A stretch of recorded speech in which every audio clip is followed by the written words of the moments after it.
दीर्घ प्रश्न उत्तर, ठीक है। तो दीर्घ प्रश्न ये आपके एग्जाम में 3 to 5 मार्क्स वाले क्वेश्चन है, ठीक है, बहुत इंपॉर्टेंट है। पहला आपका विकास के लक्ष्य विभिन्न विभिन्न होते हैं, ठीक है। तो विकास के लक्ष्य भिन्न भिन्न होते हैं और ये कभी कभी परस्पर विरोधी भी हो सकते हैं। इस कथन को स्पष्ट करिए। कह रहा है कि विकास के लक्ष्य तो अलग अलग हो सकते हैं ना, जैसे कि एक देश में किसी चीज का कोई किसी देश में कोई एक चीज अच्छा है तो उसको दूसरे चीजों पर ध्यान देना होगा, तो ये किसी किसी देश का अलग हो सकता है किसी एक देश से। तो इस पर हम लोग डिस्कशन करते हैं। देखिए, प्रत्येक व्यक्ति का या समूह के विकास के लक्ष्य भिन्न भिन्न हो सकते हैं और कई बार इनकी प्रकृति परस्पर विपरीत भी हो सकती है, कि जैसे एक देश का दूसरा है और एक देश का उससे बिल्कुल डिफरेंट है, दोनों में कोई सिमिलैरिटीज नहीं है। एक के लिए विकास का लक्ष्य दूसरे के लिए विनाश का कारण भी बन सकता है, बिल्कुल, ठीक है। जैसे उदाहरण के लिए नदी पर बांध बनाना वहां के किसानों के विस्थापन का कारण बन सकता है, ठीक है। जैसे कि नदी पर अगर हम लोगों ने बांध बना दिया तो एक जो है आपका उसमें एक अच्छा पॉइंट है कि आपको सिंचाई की भी सुविधा होगी, पानी की कमी नहीं होगी उस एरिया पे। लेकिन जब वो ओवर फ्लडेड हो जाएगा तब क्या होगा कि वहां पर बाढ़ आने की भी चांसेस है, ठीक है। दूसरा क्या है, तीसरा पॉइंट ये है कि आपको जो विस्थापन मतलब कि वहां के लोगों को वहां से हटा दिया जाएगा, क्योंकि वहां पर जब ओवरफ्लो हो जाएगा तो क्या होगा, वहां पर फ्लड आ सकता है, बाढ़ आने की संभावना है, इसीलिए वहां पर के आसपास के लोगों को वहां से विस्थापित कर दिया जाएगा। तो इस तरह से एक जो विकास हो रहा है वहां पे, लेकिन उसका दूसरा परिणाम क्या हो रहा है कि दूसरे लोगों के लिए हानिकारक भी साबित हो सकता है, ठीक है। एक विकास और विकसित देश की मुख्य विशेषता क्या होती है? अगर विकासशील देश है और विकसित देश है तो दो देश का बता रहे हैं यहाँ पे, एक विकसित है और एक विकासशील है, जिसमें विकास परस्पर चल रहा है, अभी भी विकास हो रहा है, तो उसे हम लोग कहेंगे विकासशील देश। और जहां पर विकास की कार्य जो है वो पूरी हो चुकी है, वहां पर पूरे तरीके से विकसित वह देश हो चुका है, ठीक है। तो कह रहा है कि पहला विकसित देश किसे कहेंगे? नई तकनीक व विकसित उद्योग होंगे, वहां पर उच्च स्तरीय रहन सहन होगा, उनका लिविंग स्टैंडर्ड भी अच्छा होगा, उच्च प्रति व्यक्ति आय होगा, ठीक है, लोगों का प्रति व्यक्ति आय बहुत ज्यादा होगा और साक्षरता दर भी उच्च होगी, तो उनका साक्षरता दर भी बहुत ज्यादा होगा, ठीक है। विकासशील देश किसे कहेंगे? जो औद्योगिक रूप से पिछड़े हुए हैं, है ना। तो इसमें आपको मैं एक होमवर्क देना चाहती हूँ कि आप लोग इसका कुछ देश का नाम अपने बुक से एग्जाम्पल लिख लेना, ठीक है, तो ये आपके एग्जाम में काम आएगा। तो विकासशील देश में औद्योगिक रूप से पिछड़े हुए, उतना ज्यादा उनमें अच्छा औद्योगिक नहीं है, निम्न प्रति व्यक्ति आय है, बहुत कम, लो प्रति व्यक्ति आय, लो रेट ऑफ प्रति व्यक्ति आय है। नेक्स्ट है साक्षरता दर भी कम है, ठीक है। तो इस तरह से हम लोग को पता चलता है कि किसी देश में प्रति व्यक्ति आय जो है, या फिर उससे पता चलता है कि विकसित है या फिर विकासशील है ना। इससे भी ये भी पता लगाया जा सकता है, ठीक है। नेक्स्ट है आपका, आय के अतिरिक्त और कौन से कारक है जो हमारे जीवन में महत्वपूर्ण भूमिका निभाते हैं? सिर्फ एक आय ही तो जरूरी नहीं है ना, और भी अच्छा बहुत सारा पॉइंट्स है जिससे हम लोगों को पता चलता है कि वो हमारे जीवन के लिए बहुत जरूरी है। और भी चीजें हैं, जैसे कि यहाँ पे कह रहा है कि आय ही सिर्फ होना जरूरी नहीं, आपको अच्छा एनवायरनमेंट चाहिए, हेल्थ फैसिलिटी चाहिए, है कि नहीं, आपको वहां पर रोजगार मिलना चाहिए, एम्प्लॉयमेंट होना चाहिए, बच्चों को अच्छी शिक्षाएं मिलना चाहिए, ठीक है। तो आय के अतिरिक्त बेहतर जीवन के लिए परिवार, रोजगार, मित्रता, सुरक्षा, समानता की भावना और शांतिपूर्ण माहौल आदि महत्वपूर्ण है, क्योंकि मुद्रा ही केवल भौतिक वस्तु खरीदी जा सकती है। तो मुद्रा से सिर्फ भौतिक वस्तु खरीदेंगे, बाकी सारा चीजें कौन पूरा करेगा? तो बाकी जैसे अच्छा एनवायरनमेंट होना चाहिए, सुरक्षा होनी चाहिए, ये सारा बहुत जरूरी पॉइंट है जो आय के अतिरिक्त और भी बहुत सारे पॉइंट्स होते हैं जो एक जीवन जीने के लिए बहुत महत्वपूर्ण भूमिका निभाते हैं, ठीक है। नेक्स्ट देखिए, आर्थिक विकास के लिए साक्षरता क्यों अनिवार्य है? अगर आर्थिक विकास चाहिए, आर्थिक का मतलब है कि एक एक इंसान की जो आर्थिक विकास हो वो हो, तो स्पष्ट कीजिए कि ये क्यों जरूरी है। तो इनसे ज्ञान व दक्षता प्राप्त होती है। अगर आपका आर्थिक विकास करना है तो आपको साक्षर होना बहुत जरूरी है, इससे आपको सही गलत का पता चलेगा, कौन सी चीज आपके लिए सही है, कौन सा गलत है। रोजगार का स्तर भी बढ़ेगा, ठीक है, नई तकनीकों का प्रयोग व स्तर प्राप्त होगा, ठीक है। तो नई तकनीकें भी आएंगी, उनका भी प्रयोग आप कर पाओगे। जैसे कि अभी मोबाइल फोन ही ले लो फॉर एग्जांपल, तो आजकल के डेट में सारी चीजें फोन पे ही होते हैं। तो अगर आपको फोन टेक्नोलॉजी को हैंडल करना नहीं आएगा तो आप विकास की दौड़ में पीछे रह जाओगे, ठीक है। तो ये आपका है। नेक्स्ट, लोगों में स्वास्थ्य, पर्यावरण आदि के प्रति जागरूकता भी बढ़ानी होगी, ठीक है। लोगों के प्रति जो एक उनकी अंदर एक जागरूकता, अवेयरनेस होना चाहिए कि हम लोग जो है स्वस्थ रहे, स्वस्थ रहने के लिए कुछ जो तकनीक है उनका इस्तेमाल करें। फिर जो आपका जो क्या कहते हैं पर्यावरण को भी साफ रखे, ये सारा जो है बहुत जरूरी है। नए नए उद्योगों को स्थापित करने की क्षमता बढ़ती है। अगर लोग पढ़े लिखे होंगे तो नया नया इंडस्ट्री सेटअप होगा, है कि नहीं। उनके अंदर कुछ नई तकनीकें होंगी जिसके थ्रू वो लोग क्या कर सकेंगे, नए अपना आइडिया शेयर करेंगे, ठीक है। नेक्स्ट है, निम्नलिखित को स्पष्ट कीजिए। पहला, शिशु मृत्यु दर, निवल उपस्थिति अनुपात और साक्षरता दर। तो पहला है शिशु मृत्यु दर। किसी वर्ष में शिशु मृत्यु दर हम लोगों ने पहले भी डिस्कस किया कि 1000 जो है उसमें से कितने बच्चे 1 वर्ष की आयु तक जो भी बच्चे का डेथ हो गया उनका जो अनुपात है। शिशु मृत्यु दर विकास वर्ष में पैदा हुए 1000 जीवित बच्चों में से 1 वर्ष की आयु से पूर्व मरने वाले शिशु का अनुपात है, ठीक है। नेक्स्ट, निवल उपस्थिति अनुपात में क्या कह रहा है, 6 से 10 वर्ष की आयु में स्कूल जाने वाले बच्चों का उस आयु वर्ग के कुल बच्चों के साथ प्रतिशत की जो 6 से 10 साल के बच्चे हैं उनमें से जो बच्चे स्कूल जाते हैं, ठीक है। और कह रहा है कि जाने वाले बच्चों की कुल जो संख्या है, कुल जो बच्चे हैं उससे उस आयु का जो आयु वर्ग के कुल बच्चों के साथ उनका प्रतिशत निकाला जाएगा कि टोटल कितने बच्चे हैं और उनमें से कितने बच्चे स्कूल जाते हैं, उनका प्रतिशत निकाला जाएगा। तो यही है आपका निवल उपस्थिति अनुपात, ठीक है। थर्ड इज साक्षरता दर।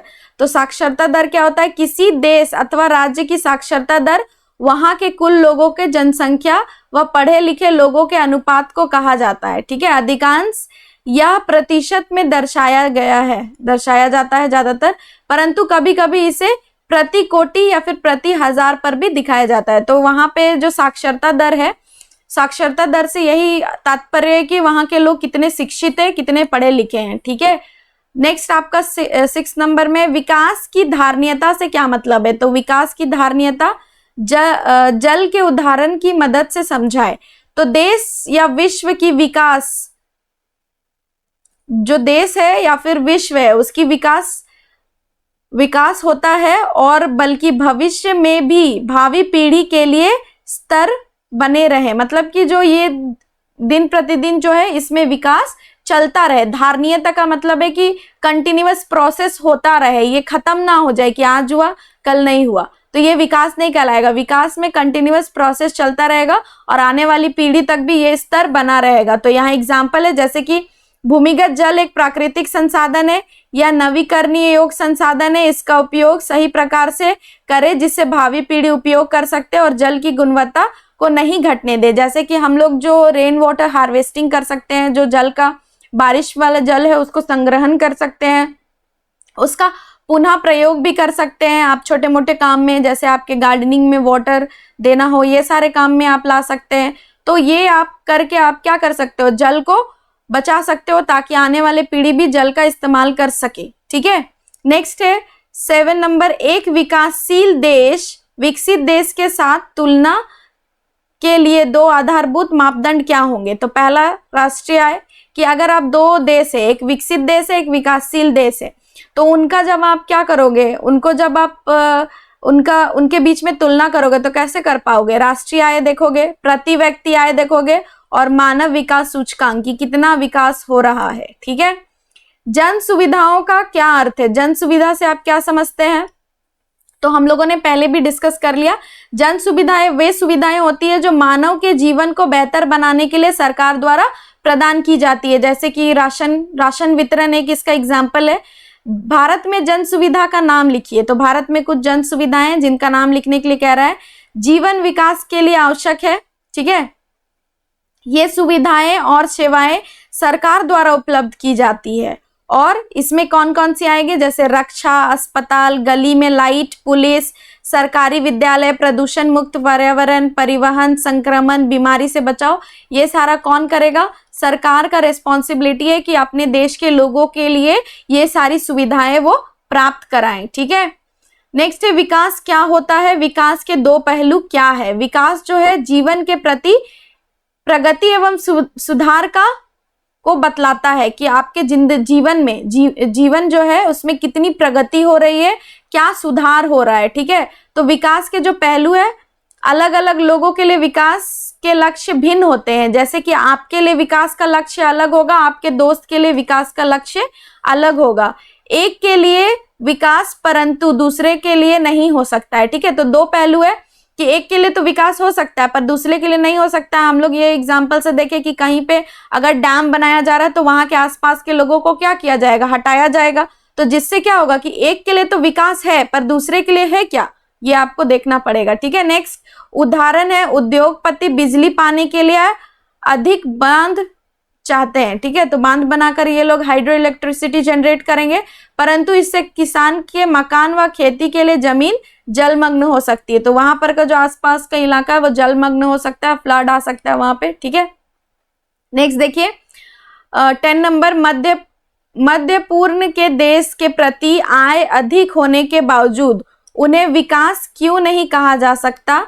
तो बोल रहा है कि मध्य पूर्ण के देश है ना, तो वहां पर जो आय में अधिक है, आय अधिक है, लेकिन उसको विकास क्यों नहीं कहा जा सकता? तो ये विकसित देश है, नहीं कहा जा सकता, सॉरी विकसित देश नहीं कहा जा सकता क्योंकि इसका विकास का प्रदर्शन निम्न है। देखिए क्या क्या है इसका विकास का प्रदर्शन।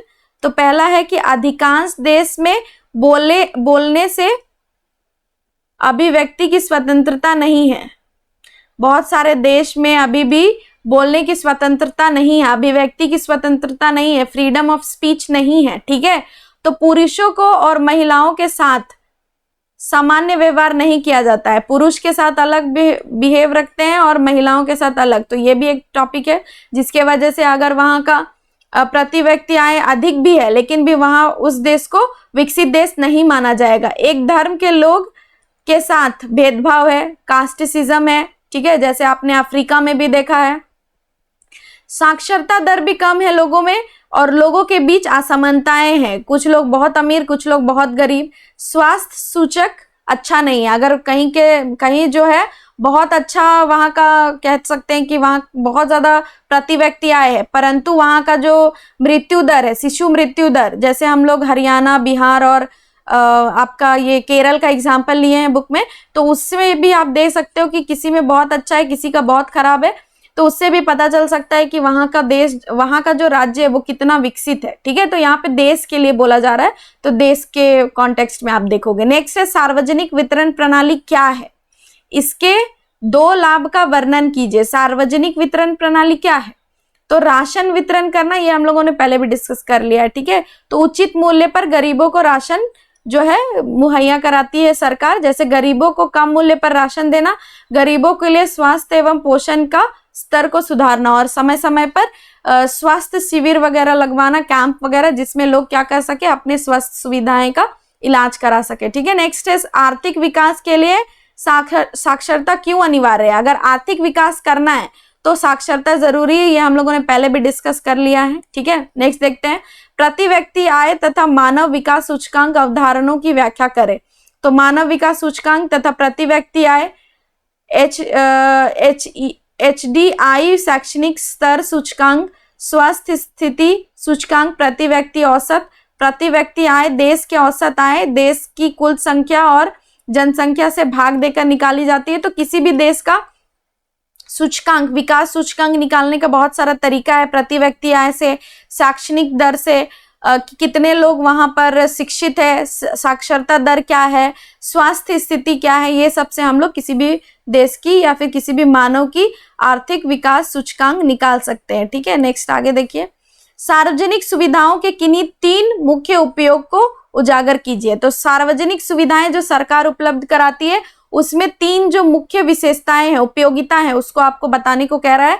यह लोगों की वस्तुओं और सुविधाओं को उपलब्ध कराने का सबसे अच्छा तरीका है। ठीक है, राष्ट्रीय भावना का विकास होगा और सामूहिक उत्तरदायित्व की भावना का भी विकास होगा। स्कूल, कॉलेज, अस्पताल, परिवहन उपलब्ध कराना आसान होगा। तो अगर सार्वजनिक सुविधाएं होंगी, जैसे आपने देखा होगा सरकारी स्कूल होता है, सरकारी अस्पताल होता है, तो इससे क्या हो रहा है कि लोगों को बहुत सारी सुविधाएं मुफ्त में मिल रही हैं, तो इससे लोगों का विकास होगा। ठीक है, कम खर्च में वो लोग क्या कर सकेंगे, सही शिक्षा पा सकेंगे, सही इलाज पा सकेंगे। विकास के किन्हीं 3 विशेषताओं का वर्णन करिए। तो विकास की 3 विशेषताएं यहाँ पे देखिए। विकास लक्ष्यों का मिश्रण है। विकास जो होता है लक्ष्यों का मिश्रण है कि क्या क्या चीजें आपको चाहिए, जिसमें सुरक्षा, समानता, शिक्षा, स्वास्थ्य, ये सब आते हैं, आकांक्षाएं, डिजायर आपका। ठीक है, देश के विकास के विषय में विभिन्न लोगों की धारणा विभिन्न परस्पर विरोधी हो सकती है, एक के लिए अच्छा और दूसरे के लिए खराब। अलग अलग लोगों के लिए विकास का लक्ष्य अलग अलग हो सकता है। ठीक है, सो आई होप आप लोगों को ये समझ में आया होगा, है ना। आप इस वीडियो को 2 से 3 बार देखिए, नोट डाउन करिए कुछ जो इंपॉर्टेंट आपको लग रहा है। तो ये सारा मैंने कुछ इंपॉर्टेंट क्वेश्चन से डिस्कस किया है, तो वो आप एक बार देख लीजिए और इसको रिवाइज करिएगा। ठीक है, और एक होमवर्क भी दिया था मैंने कि आप लोगों को लिस्ट बनाना है। ठीक है, तो वो भी आप कर लीजिएगा। ठीक है, थैंक यू।